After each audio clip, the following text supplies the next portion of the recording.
Food is something we all need to stay healthy and strong. There are many different types of food that we eat every day. For example, we have fruits like apples, bananas, and oranges.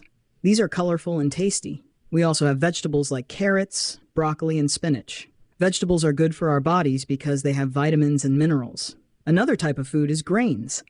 Grains include foods like bread, rice, and pasta. They give us energy to play and learn. Then there are proteins like chicken, fish, and beans. These help us grow strong muscles. We can't forget about dairy. Milk, cheese, and yogurt are all dairy products.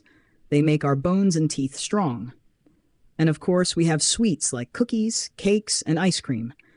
These are fun to eat, but we should only have them sometimes because they are not as healthy as fruits and vegetables.